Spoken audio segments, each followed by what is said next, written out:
Amélia Rodrigues tem sido uma grande historiadora do mundo espiritual, trazendo notícias acerca do dia a dia de Jesus, das suas vivências e da forma como ele conduziu o seu grupo e da forma como ele trouxe o seu evangelho.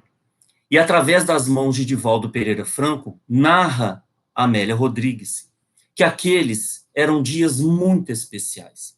Fazia mais de 400 anos que a voz profética do céu não se manifestava. E ele apareceu. Apareceu de uma forma muito especial, vestido com pele de animais, com uma corda atada aos rins, cabelos à moda nazarena, na tonalidade de um dourado, de um ouro sujo, partido ao meio, barbas que vinham até o tórax, e ele apareceu com a sua figura sublime, com 2 olhos azuis. Parecia que ele estava a nos dizer que a sua sintonia com o céu era a sintonia perfeita para que pudéssemos segui-lo naquilo que ele viria trazer para todos nós. E ele escolheu a Galileia, a região onde todos diziam que nada de bom de lá sairia. Escolhe a Galileia de homens simples, pescadores, comerciantes, pessoas humildes, para começar aquilo que iria ser uma revolução na história da humanidade. Aquilo que iria trazer para nós uma nova perspectiva, um novo olhar, uma nova forma de encararmos a vida e de termos a possibilidade de buscar uma paz e uma felicidade tão almejada por todos nós. E ele escolhe então a Galileia, escolhe a casa de um pescador, Simão Bar Jonas, Simão, filho de Jonas, para iniciar as suas primeiras palavras, para dizer para nós a que veio, por que veio, e nos explicar qual seria a sua missão junto a cada um de nós. E ele escolhe o mês de Nissan, maio, onde a primavera estava iniciando, e escolhe uma manhã de sol, uma manhã onde o sol estava brilhando, e na casa de Simão Bar Jonas, a notícia havia se espalhado. Doentes físicos, emocionais, psíquicos, de todas as sortes, apareceram na porta do jovem pescador. Quando ele adentrou, o silêncio se fez natural.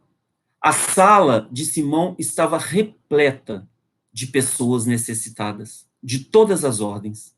E ele diz pela primeira vez, quando abre a sua boca para todos nós: eu vos trago a minha paz. Não trago a paz que o mundo a oferece, mas trago a paz que só eu posso trazer, que é a paz da consciência tranquila, do dever cumprido. Aquelas palavras caíam fundo no coração daquelas pessoas.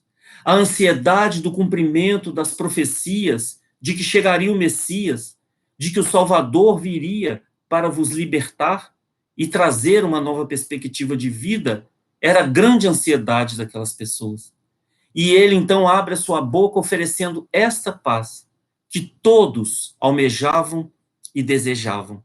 A sua voz suave tocava profundamente o âmago da alma daqueles que ali estavam. E ele continuou falando, e a docilidade da sua voz, a concretização das palavras certas, tocava o íntimo daqueles homens. Quando ele fez um silêncio para que as pessoas pudessem entender um pouco melhor o que ele estava a dizer. Uma voz de dor, de sofrimento, grita do lado de fora: Jesus de Nazaré, apiada-te de mim. As pessoas que estavam à porta logo reclamaram: impossível entrar, a sala está repleta, impossível você passar.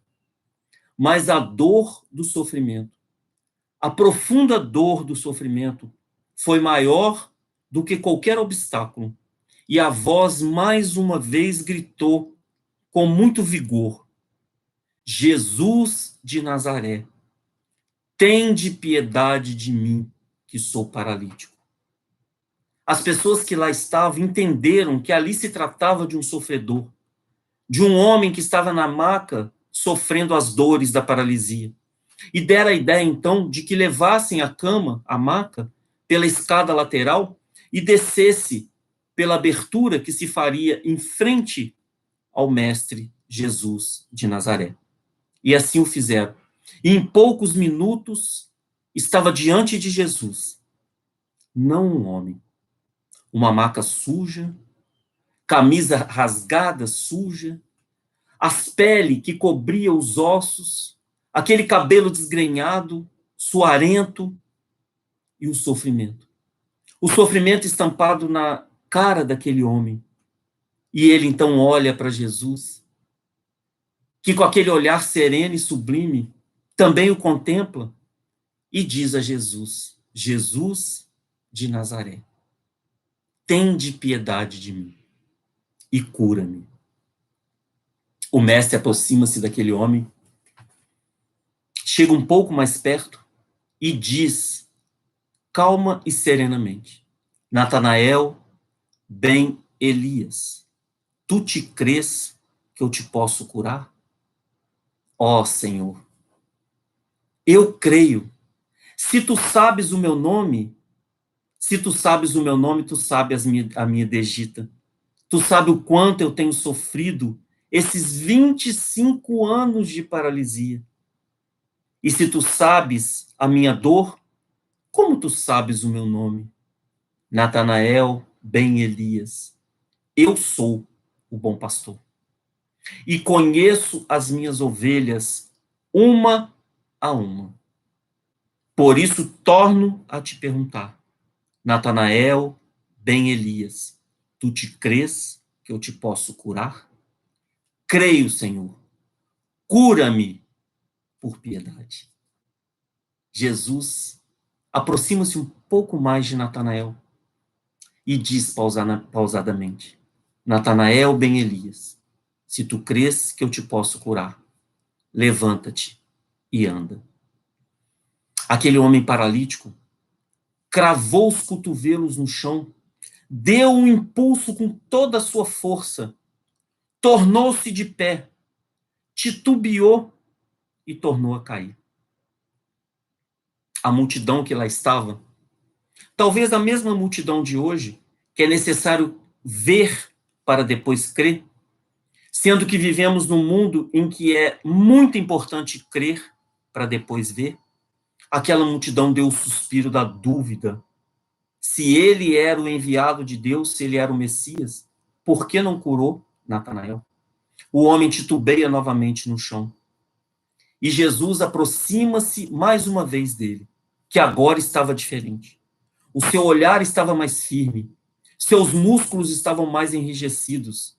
Ele estava mais firme quando ele então fala pausadamente para Natanael: Natanael, ben Elias, tu te crês que eu te posso curar?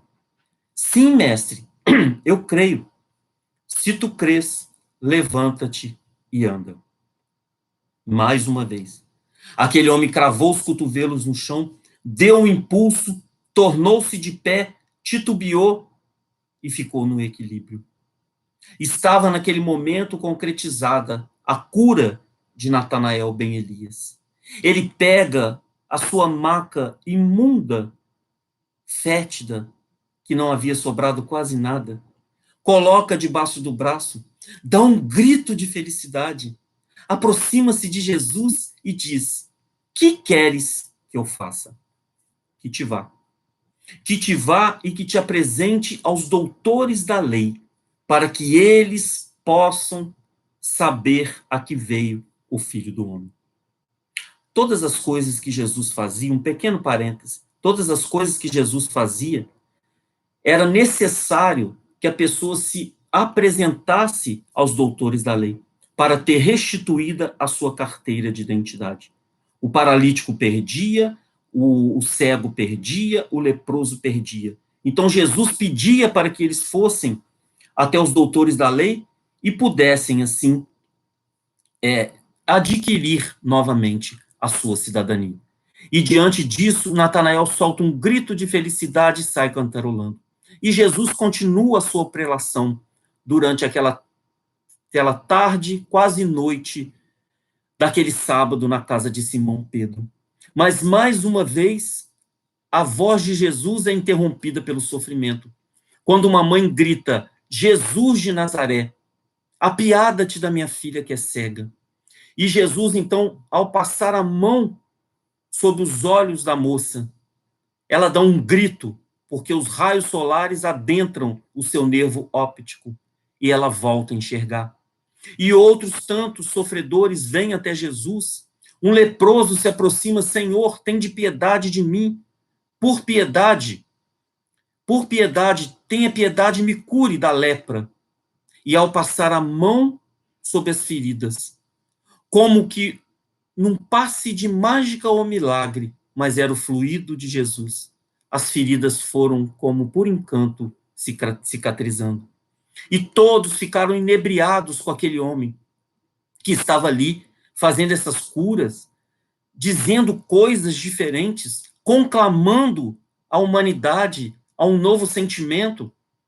Foi quando Simão Pedro olha para sua sala repleta. O sol já estava se pondo.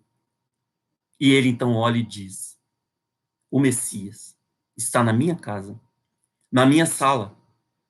Ele é meu amigo. Que alegria no meu coração. E ele olha para Jesus. Quando ele olha para Jesus, ele percebe que Jesus está cansado. Então ele dá um grito: basta, por hoje, chega. Não veem que ele está cansado? E vai, como um protetor, pegar aquele seu protegido, que se apresenta da forma mais frágil possível, e vai até Jesus, pega Jesus pelo braço e o leva à beira do mar. Coloca Jesus sentado sob o tronco de uma árvore, no último pedaço da sombra, porque o sol já estava se pondo. E ele percebe que lágrimas escorrem dos olhos de Jesus.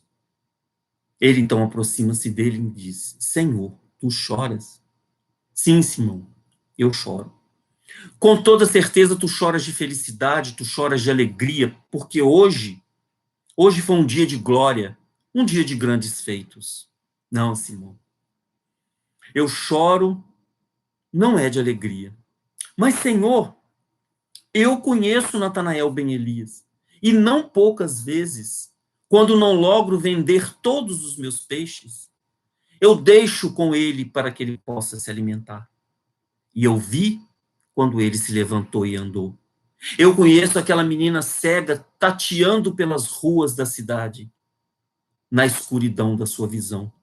E eu vi quando ela conseguiu enxergar.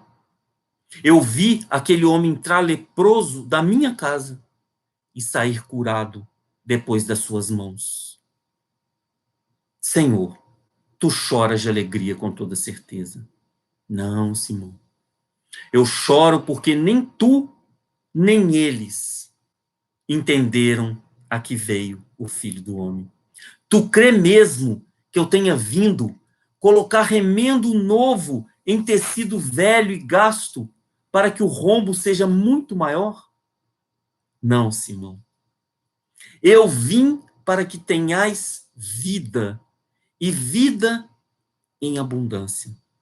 Talvez agora, nesse momento, seja necessário que essas coisas se apresentem, para que o incrédulo possa crer. Porque eu vejo, Simão, neste exato momento, Natanael está numa tasca, bebendo com os amigos e com as mulheres. Rasga a camisa e bate no peito. Tenho que beber o tempo perdido, porque ele, o Messias, me curou. Eu vejo agora aquela jovem cega que voltou a enxergar, arquitetando um plano de vingança para todos aqueles que tripudiaram da sua cegueira. E ela diz: tenho que vingar-me em nome dele, do Messias que me curou. Veja, aquele leproso agora encontra-se na casa de uma dessas mulheres de vida fácil, que de vida fácil não tem nada. E ele diz: tenho que ir às forras, porque ele, o Messias, me curou. E tenho que ir para vencer o tempo perdido. Tu crê mesmo, Simão, que eu tenha vindo para isso? Talvez agora, nesse momento, é necessário, mas dia virá em que enviarei o Consolador prometido, que irá trazer coisas novas que eu não tenho condição ainda de dizer. Irá restituir as coisas que eu disse e que serão deturpadas. Mas agora é necessário que isso se faça, Simão. Simão compreendeu a grandeza daquele momento. Jesus estava conclamando para a posteridade a que ele veio. E o restante da história todos nós conhecemos. Todos nós sabemos. Foram 2 anos e 10 meses, aproximadamente, que Jesus trouxe o seu messianato. E após a sua passagem pela cruz, pela crucificação do amor, ele deixa para nós o legado do Evangelho. Durante séculos por vindouro, nós vamos caminhando, tateando no erro, tateando no acerto, buscando um processo educacional na nossa maneira de ser, na nossa maneira de viver. E há 163 anos, o Consolador se abre para todos nós, através do incomparável Allan Kardec, que vem trazer a doutrina espírita de uma forma consoladora aos nossos corações, mas também nos conclamando a mudança de comportamento, nos convidando a ter como modelo e guia, como está lá no Livro dos Espíritos, Jesus de Nazaré. E para que a gente possa refletir sobre a nossa educação da alma, a pergunta que nós fazemos: o que temos feito com o nosso modelo e guia?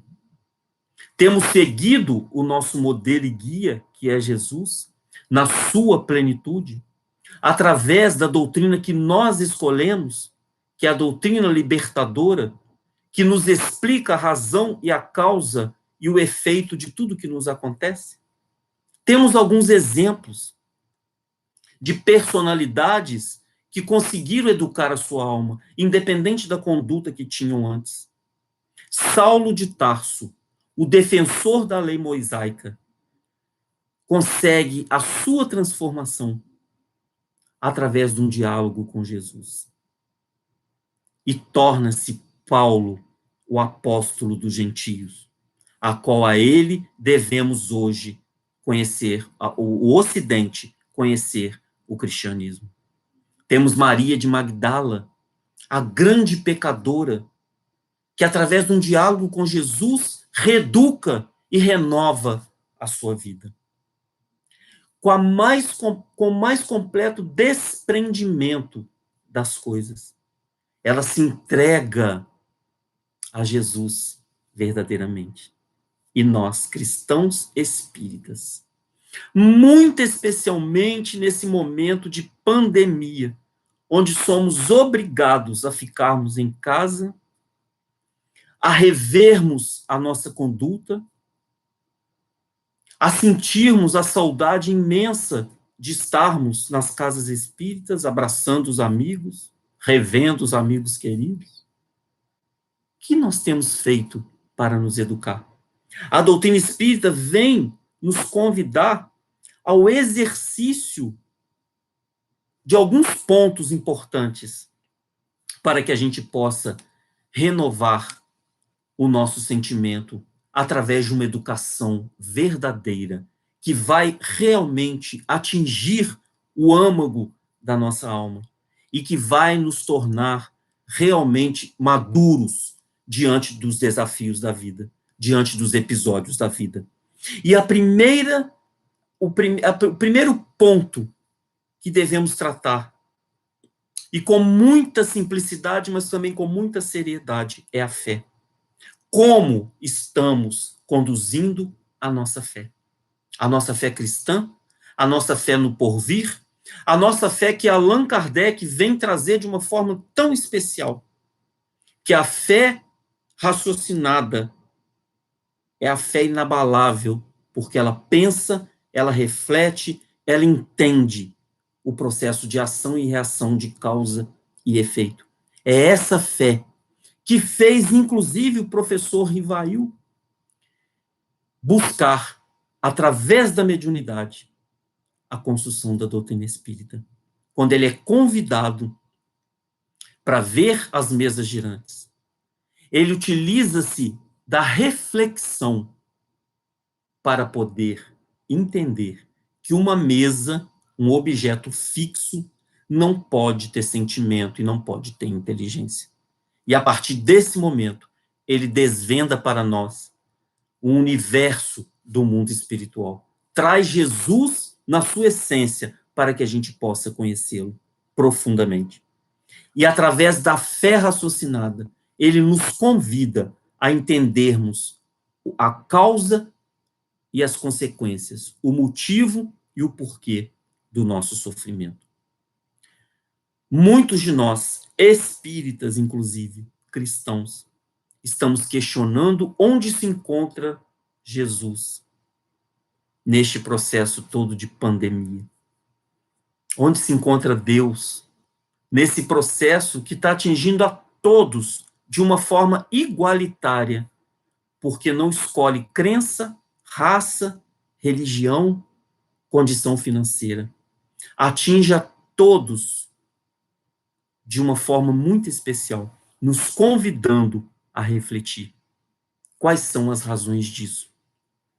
E, inclusive, quando pensamos especificamente no Brasil, no nosso país, nós muitas vezes pensamos, com tudo isso que vem acontecendo, nós muitas vezes pensamos, onde se encontra Ismael, o nosso protetor?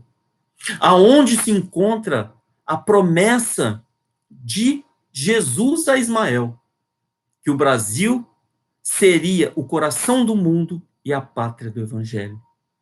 Já é o coração do mundo e a pátria do Evangelho, porque abriga a todos nós de uma forma muito especial e nos dá condição a todos nós do processo de evolução, do processo de crescimento, do processo de educação.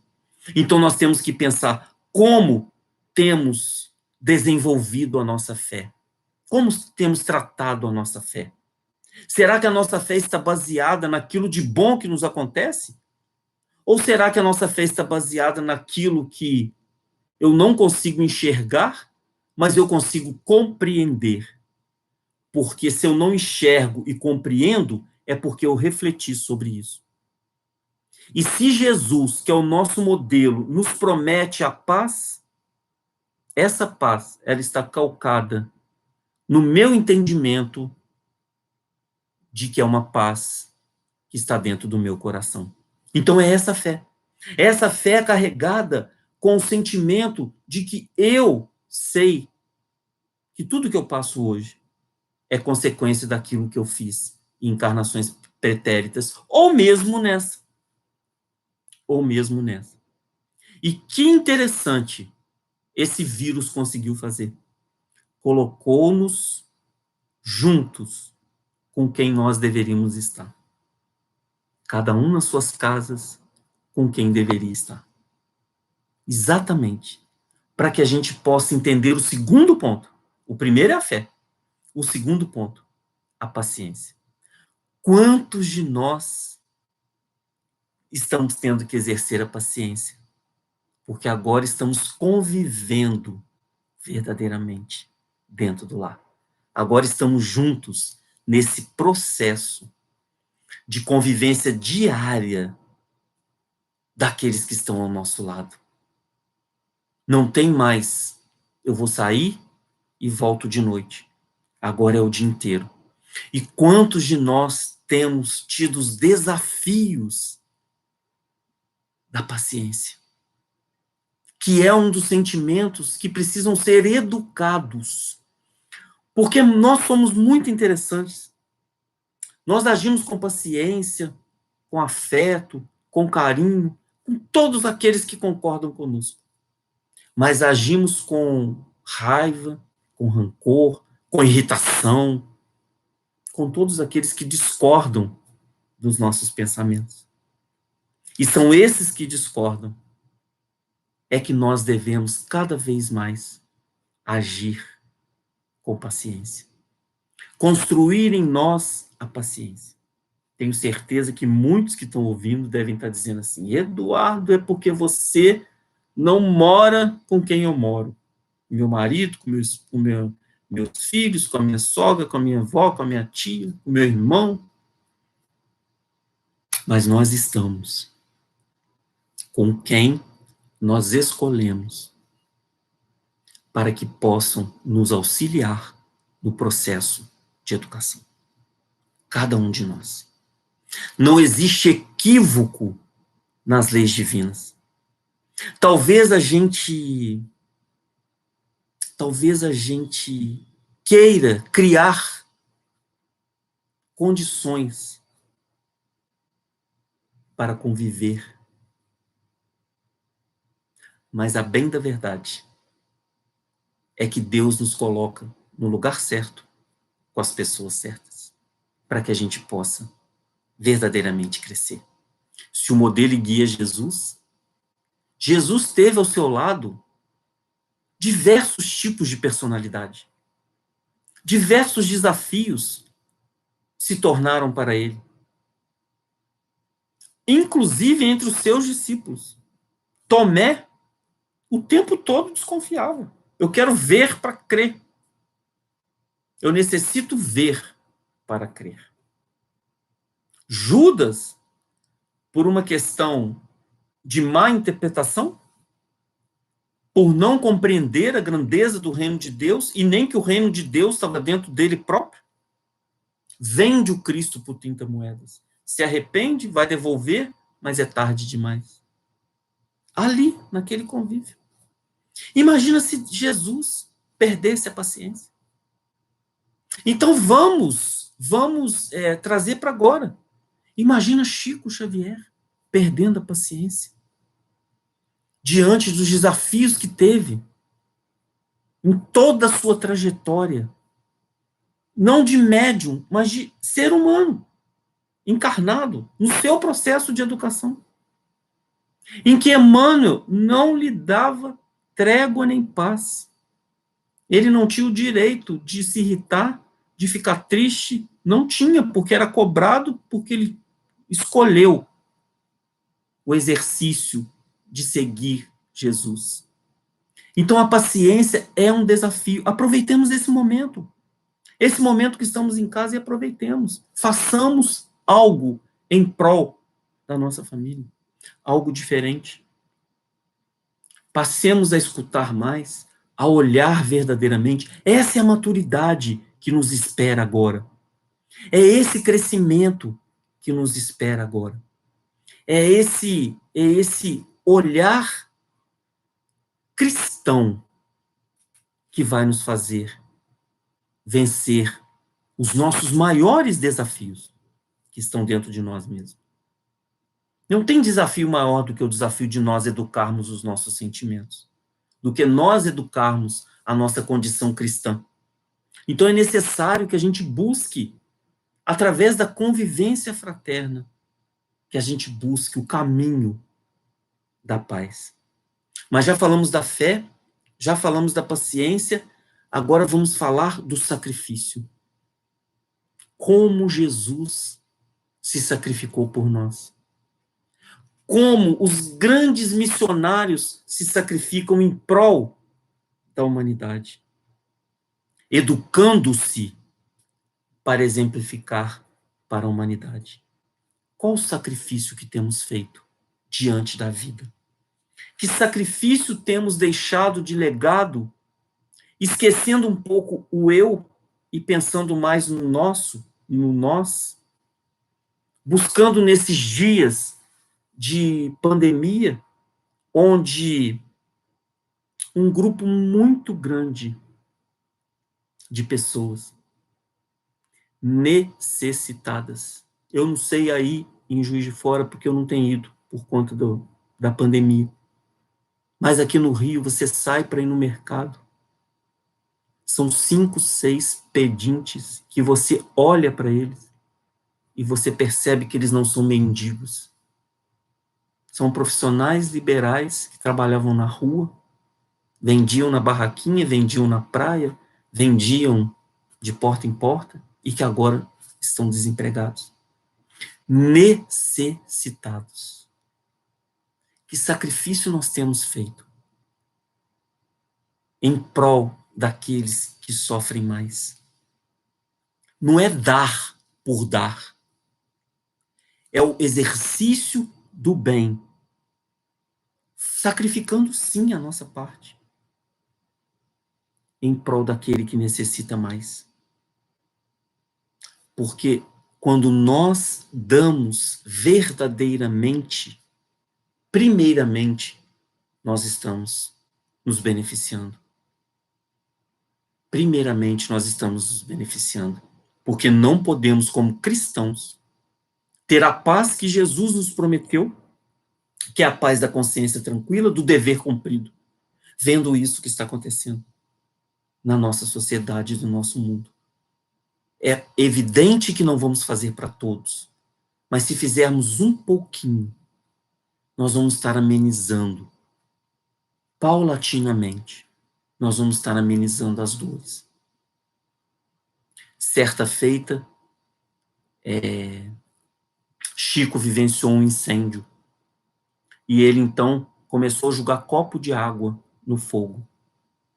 E, evidentemente, críticos começaram a falar: Chico, mas com esse copo de água você não vai apagar o incêndio. Mas eu estou fazendo a minha parte. Eu faço a minha parte. Eu jogo um copinho. Se o outro vier julgar um copinho, se o outro vier julgar um copo, de repente nós estamos julgando um balde. É fazer a nossa parte, é nos sacrificar para isso. E hoje nós não temos mais como reclamar de tempo. Porque a maioria das pessoas estão trabalhando de casa. E trabalhar de casa acaba que nos sobra tempo. Porque a gente resolve uma coisa, resolve outra e sobra um tempo para que a gente possa pensar naqueles que necessitam mais do que nós. E depois da fé, depois da paciência, depois do sacrifício, vem o último, a renúncia. Como é importante nos educarmos para renunciar às coisas que não têm valor. Equivocadamente, o tempo todo, nós vamos buscando os valores nas coisas materiais. E hoje, depois da pandemia, as pessoas têm o dinheiro, mas não têm o que comprar. Os valores têm que ser revistos. Os nossos valores têm que ser revistos. Qual é o valor que eu tenho dado valor, verdadeiramente? São os valores da alma ou são os valores da matéria? A escolha é nossa, a maturidade é nossa, o desafio é nosso. A busca é nossa, nós é que temos que escolher. Qual é? Nós estamos buscando os verdadeiros valores? E eu me lembrei de uma propaganda que eu vi na televisão, final do ano passado, muito especial, muito singular, de uma dessas empresas de venda de produtos de perfume, de cosméticos. Coloca um senhor bem idoso sendo matriculado num curso de maquiagem, junto com jovens. Ele foi motivo um pouco de chacota. As mulheres e os rapazes que lá estavam começaram a olhar desconfiados. Isso tudo passa na propaganda. E aí aparece ele em casa, fazendo maquiagem numa pessoa. Eu fui na internet e fui buscar. É uma história real. É um senhor de 80 anos, que quando ele percebeu que a esposa, também de aproximadamente 80 anos, estava ficando cega pela diabetes e gostava muito de se arrumar, não gostava de aparecer sem maquiagem, sem arrumar o cabelo, ele se matricula numa escola de maquiagem, de fazer a arrumação dos cabelos, para aprender, e se comprometeu com a esposa de que nunca mais ela iria ficar sem maquiagem, mesmo depois de cega. Isso é renúncia. É a renúncia calcada no amor. É a renúncia calcada no sentimento mais puro, que é o sentimento do amor. Ele tinha vários caminhos para ele tomar. Vários. 80 anos, mais saudável, não tinha problema nenhum de saúde, podia separar-se da mulher, buscar uma nova companheira, que não tivesse nenhum problema. Mas ele entendeu que aquela renúncia, ela era importante, porque o amor dele não era um amor material, era o amor da alma, era um amor eterno, era o verdadeiro sentimento do amor. Então ele opta, ele busca esse curso para poder ajudar a esposa, renunciando à sua vida, para que pudesse doar este amor à sua esposa. É essa renúncia que o Cristo fez por nós. Fez por amor a nós. Fez por compaixão as nossas situações. As nossas situações de calamidade, as nossas situações de ignorância. Mas dia chegará em que será necessário a grande transformação, a nova era. E chegamos. Os dias anunciados pela Escritura chegaram. E é preciso nos educarmos para viver na nova era. Educarmos verdadeiramente os nossos sentimentos. Dr. Bezerra de Menezes, através da boca de Divaldo Pereira Franco, no dia 10 de novembro de 2019, 10 de novembro de 2019, na Federação Espírita Brasileira, na reunião ordinária da Federação. Ao final da reunião, Dr. Bezerra, através do Divaldo, dá uma mensagem intitulada A Gloriosa Vitória da Luz sobre as Trevas. Dr. Bezerra tem dado muitas mensagens através de Divaldo. Essa, eu convido os irmãos, é só baixar na internet, a lerem, refletirem e estudarem, porque ela é altamente profunda, ela é altamente convidativa a um processo educacional. Bezerra começa assim, anoitece. Os dias gloriosos da tecnologia, do avanço das coisas materiais, trouxeram no âmago de tudo isso as angústias e as amarguras para a criatura humana, que é responsável pela escolha daquilo que faz.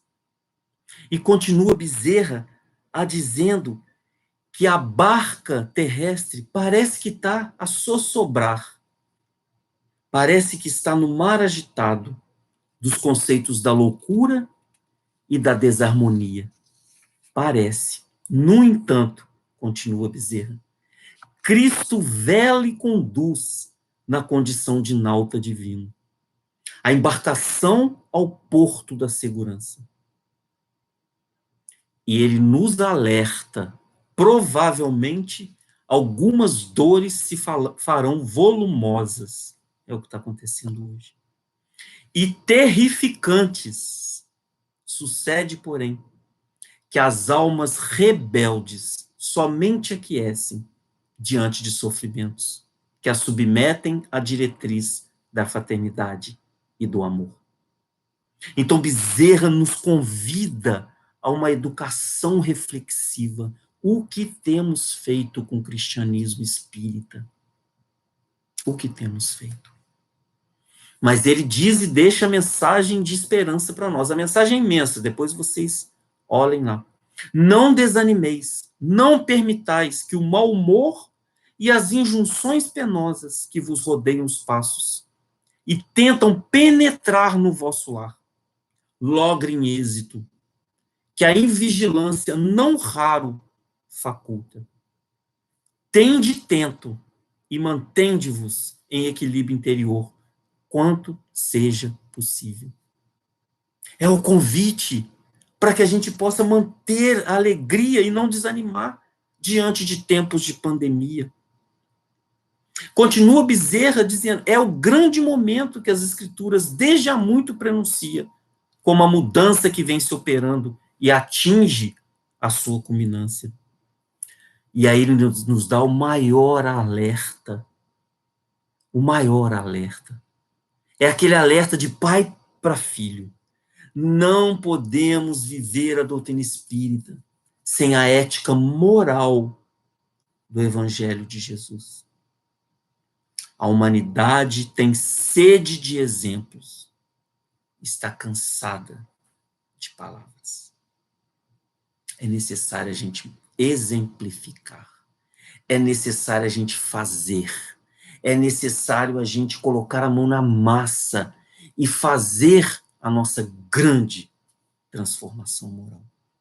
Atuando uns com os outros, uns ajudando os outros, porque nós somos irmãos e precisamos uns dos outros.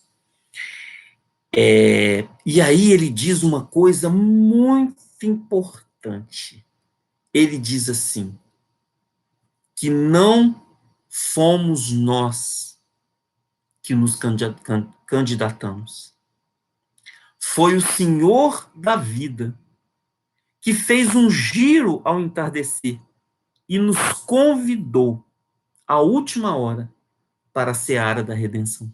Olha que coisa sublime. Nós somos convidados por Deus.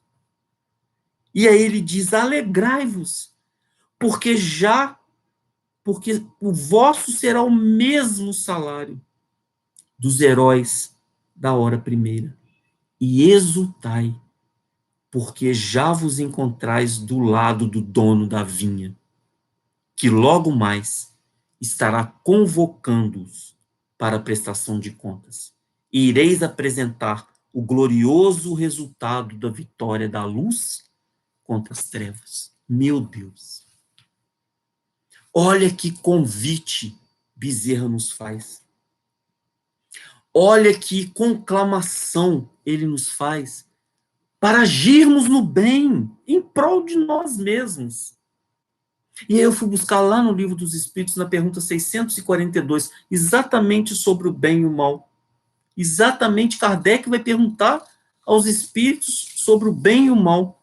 E a pergunta é muito peculiar, porque Kardec realmente é muito peculiar na forma como ele conduziu as perguntas de O Livro dos Espíritos. E ele diz assim, para agradar a Deus e assegurar, né, a nossa posição futura, bastará que o homem não pratique o mal? Olha a pergunta de Kardec. Quer dizer, basta eu não praticar o mal? Que está tudo bem? Eu vou segurar a minha estada lá junto com Deus? Os espíritos respondem não. Não. Cumpre-lhe fazer o bem no limite de suas forças, porquanto responderá por todo o mal que haja resultado de não haver praticado o bem. Então é fundamental que a gente faça o bem, nos educando cada vez mais, fazendo com que a gente goste de estar no sentimento do bem, fazendo com que a gente almeje verdadeiramente o bem. E aí eu fui lá na pergunta 1019 de O Livro dos Espíritos, a última pergunta do Livro dos Espíritos, que a maioria de nós não chega até lá. A gente não chega até o 1019. A gente sabe a primeira, que é Deus. Inteligência suprema, causa primeira, primária de todas as coisas. Mas a última, Kardec foi sublime, porque ele se preocupava com todos nós.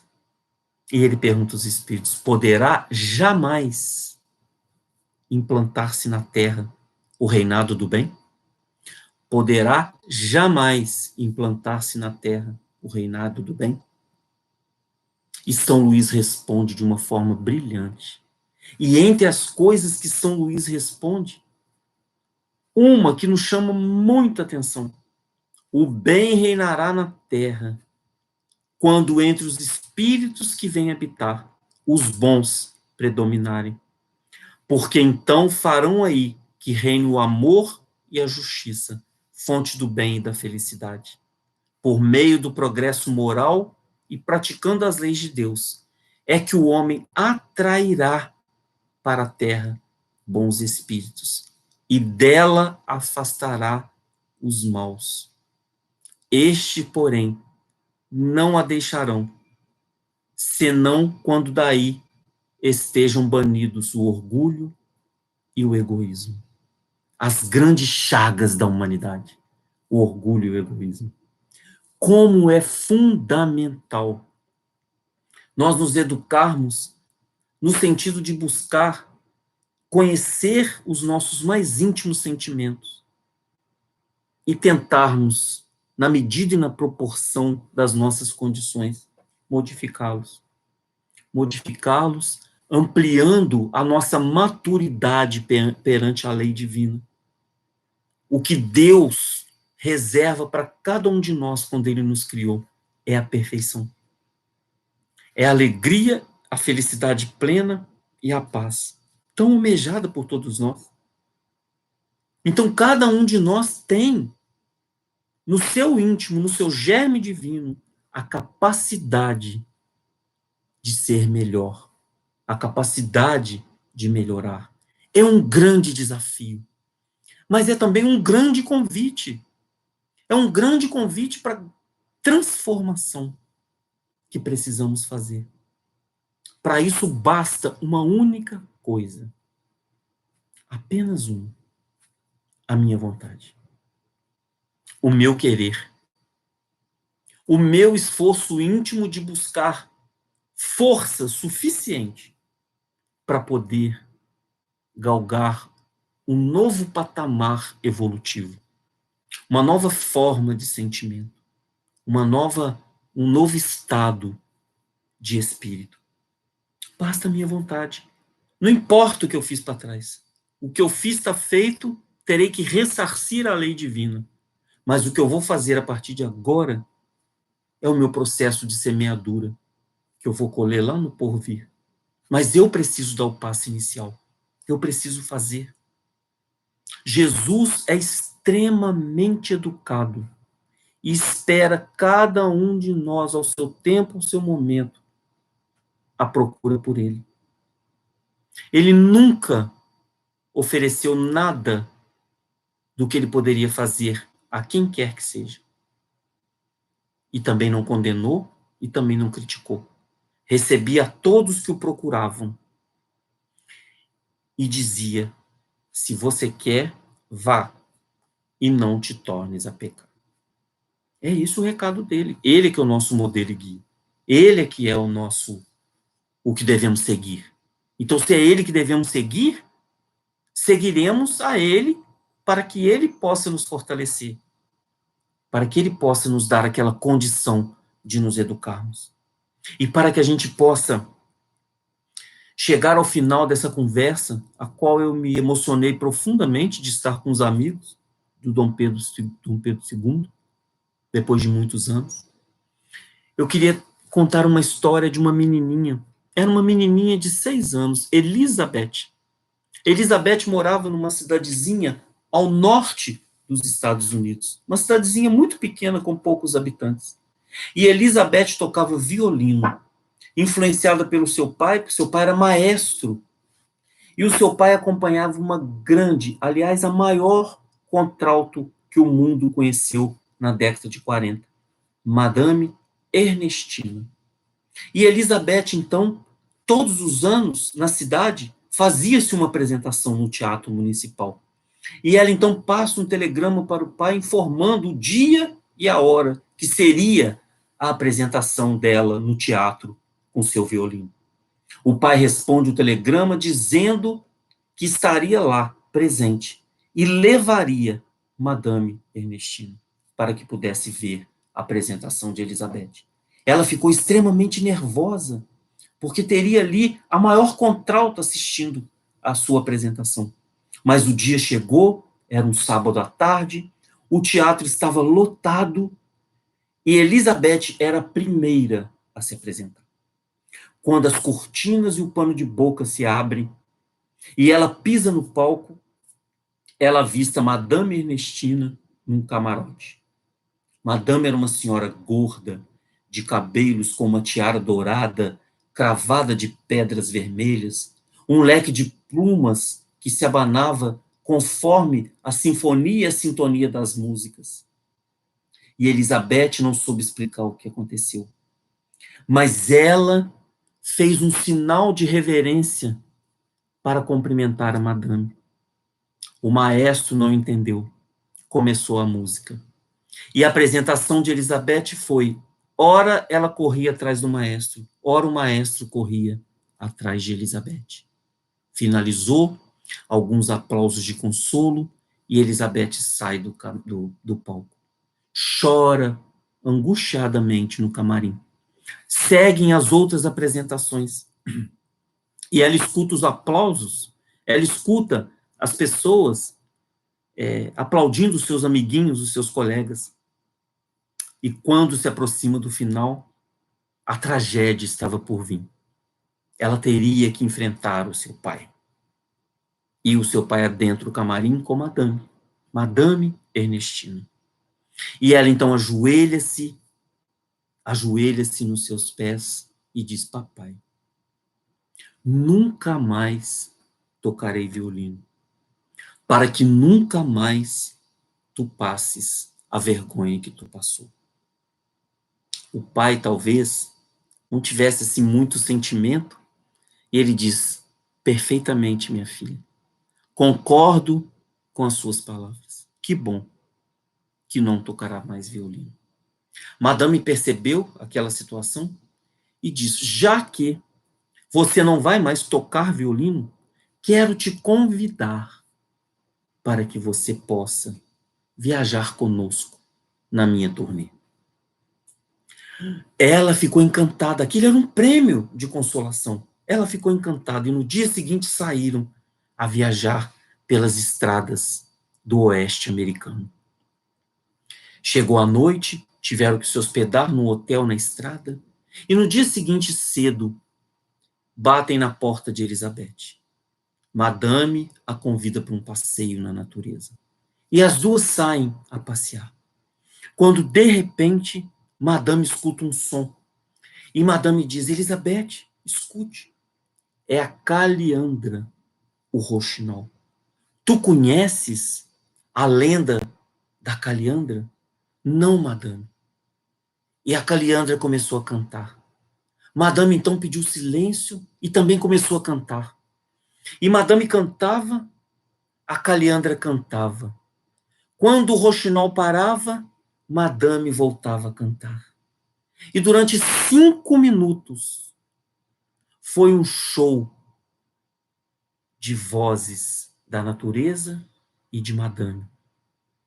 Quando a ave cansou, deu uma gargalhada e voou.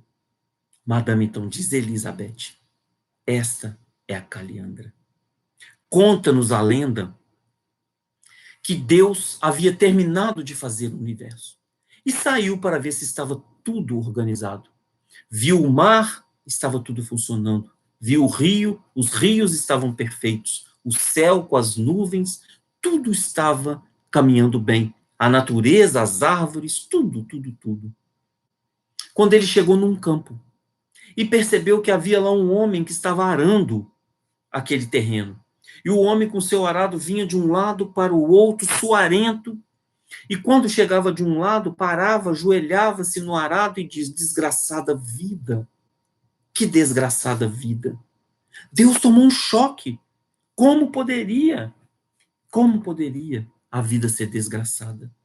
Saiu, sentou-se à beira de um rio, pegou um pedaço de barro e começou a manipular. Quando viu, tinha feito um pássaro pequenininho com a garganta aberta. E aí ele deu-lhe um sopro de vida e disse: vá, Caliandra, cante para encantar o coração dos homens. A Caliandra foi, chegou no campo, assobiou cantando uma cantarola para aquele homem que estava arando.